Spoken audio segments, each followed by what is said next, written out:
एक बार की बात है। गौतम बुद्ध एक पेड़ के नीचे अपने शिष्यों के साथ बैठे हुए थे। तभी उनके एक शिष्य ने पूछा, तथागत, हम अपने क्रोध को अपने वश में कैसे कर सकते हैं? गौतम बुद्ध ने कहा, इसके लिए मैं तुम्हें एक कहानी सुनाता हूँ। इस कहानी को सुनने के बाद तुम अपने क्रोध को वश में करना सीख जाओगे। इसके बाद गौतम बुद्ध अपनी कहानी सुनाना शुरू करते हैं कि एक गांव में एक झगड़ालू औरत रहा करती थी। अक्सर वो छोटी छोटी बातों पर गुस्सा हो जाती और गुस्से में किसी को भी गालियां दे देती और भला बुरा सुना देती। लेकिन जब कुछ समय पश्चात उसका गुस्सा उतरता तो उसे अपने किए हुए पर बहुत पछतावा होता। उसके परिवार के सभी सदस्य उसके इस गुस्सैल स्वभाव से बहुत परेशान रहते थे। उस घर में हमेशा ही एक लड़ाई और अशांति का माहौल बना रहता था।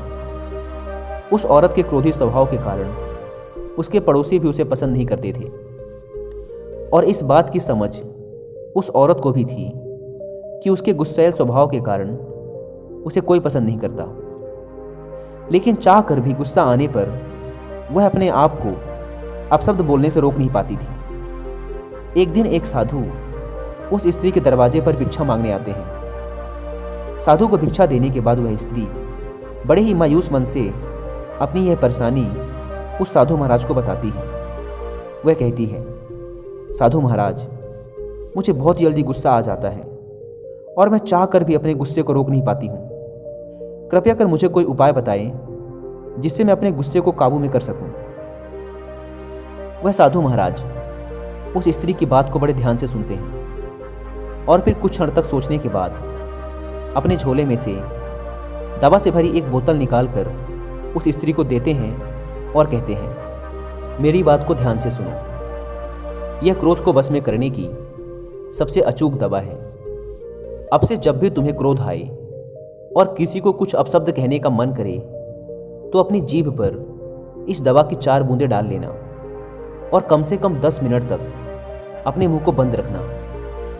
अगर तुमने 10 मिनट से पहले मुंह खोल लिया तो फिर इस दवा का कोई महत्व नहीं रहेगा और यह अपना प्रभाव नहीं दिखा पाएगी। यह कहकर वह साधु महाराज वहां से चले जाते हैं और इसके बाद से वह स्त्री साधु के बताए अनुसार दवा का उपयोग करना शुरू कर देती है।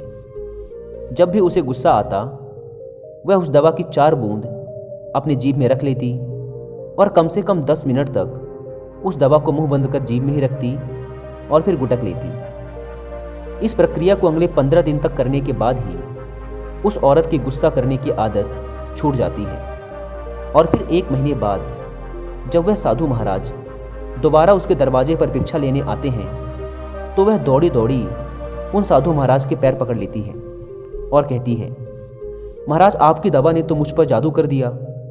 आपकी दवा के प्रभाव के कारण अब मुझे बात बात पर गुस्सा नहीं आता और अब मेरे घर परिवार में भी शांति का वातावरण रहता है। अब मैं बहुत खुश हूँ महाराज।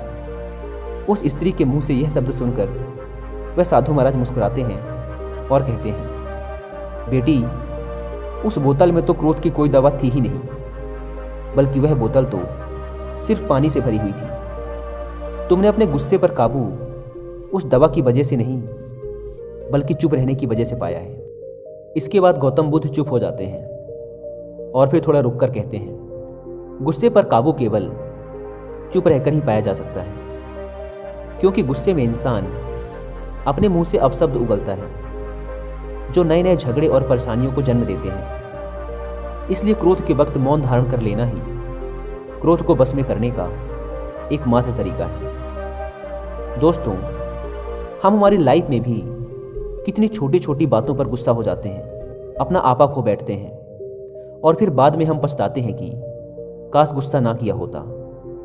जब एक इंसान गुस्से में होता है तब उसका दिमाग काम करना बंद कर देता है, सिर्फ उसका मुंह बोल रहा होता है और फिर कई बार गुस्से में इंसान ऐसे शब्द बोल देता है जिनका उन्हें जिंदगी भर पछतावा रहता है। कई बार कुछ मिनटों के गुस्से के बस में आकर एक इंसान न केवल मेंटल वायलेंस करता है बल्कि वह कई बार डेंजरस फिजिकल वायलेंस भी कर बैठता है, फिर जिसका परिणाम उसे अपनी पूरी जिंदगी भर भुगतना पड़ता है, जबकि गुस्सा तो केवल कुछ मिनटों के लिए था।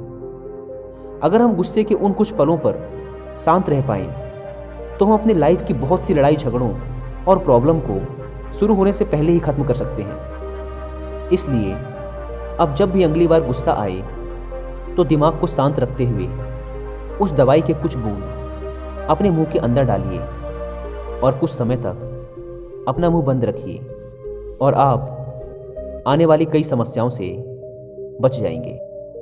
दोस्तों, अगर आपका भी अपने गुस्से और इमोशन पर कंट्रोल नहीं है तो इसके लिए मैं आपको कुकू एफएम पर एक ऑडियो बुक रिकमेंड करूंगा जिसका नाम है master your emotions. Negative feelings और इमोशंस कैसे काम करते हैं यह समझना ही हमारा पहला कदम है। फिर हमें यह सीखना चाहिए कि हम उन इमोशंस को रिप्रोग्राम करके खुद में परिवर्तन कैसे लाएं। इस बुक समरी में आप ऐसे ही कई सारे स्टेप्स सीखेंगे जिनके द्वारा आप अपने इमोशंस एंड एंगर को कंट्रोल और मास्टर कर सकते हैं। एक दूसरी बुक जिसकी ऑडियो बुक मैं तीसरी बार सुन रहा हूँ, इस बुक को ऑलरेडी मैं 2 बार पहले ही पढ़ चुका हूँ। उसका नाम है एज अ मैन थिंकेथ। यह बुक इतनी शानदार है कि संदीप महेश्वरी सर ने भी इस बुक का रिव्यू अपने चैनल पे किया था और अपने सारे व्यूवर्स को स्ट्रांगली यह बुक रिकमेंड की थी। जेम्स एलन के द्वारा लिखी गई सभी बुक्स में से यह सबसे बेस्ट बुक है। दोस्तों, हमारे एक्शंस हमारे थॉट्स का परिणाम है। आपके थॉट्स आपको यंग रख सकते हैं या आपको जल्दी से बूढ़ा भी बना सकते हैं। अगर आपको अपनी लाइफ को मास्टर करना है तो आपके लिए पावर ऑफ थॉट्स को समझना बहुत ही ज़रूरी है और ये book as a man thinketh यही काम करती है। आपको आपके विचारों की पावर से रूबरू कराती है। इसलिए दोस्तों, मैं आप सभी को स्ट्रांगली रिकमेंड करूंगा कि आप एक बार कुकू एफएम ऐप से इस बुक की ऑडियो बुक जरूर सुने। आप देखेंगे कि आप में एक नया बदलाव आ चुका है। कुकू एफएम इंडिया का लीडिंग ऑडियो पॉडकास्टिंग प्लेटफॉर्म है जहां पर आप बहुत ही अच्छी क्वालिटी में अलग अलग फील्ड के हजारों बुक्स की ऑडियो बुक सुन सकते हैं, वो भी इंडिया के किसी भी लैंग्वेज में और किसी भी काम को करते हुए। वैसे तो कुकू एफएम के पूरे 1 साल का सब्सक्रिप्शन 399 रुपीज़ का है, लेकिन इस रिपब्लिक डे सेलिब्रेशन में Kuku FM and be inspired team मिलकर लाए हैं अपने सारे व्यूवर्स के लिए 50% का डिस्काउंट, यानी सिर्फ 199 रुपीज़ में पूरे 1 साल का सब्सक्रिप्शन। लेकिन इस 50% डिस्काउंट को लेने के लिए आपको डिस्क्रिप्शन एंड पिन कमेंट पर दी गई लिंक से कुकू एफएम ऐप को डाउनलोड करके उसमें कूपन कोड इंडिया यूज़ करना होगा।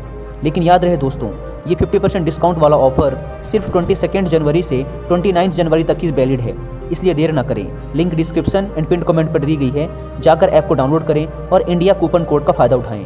धन्यवाद।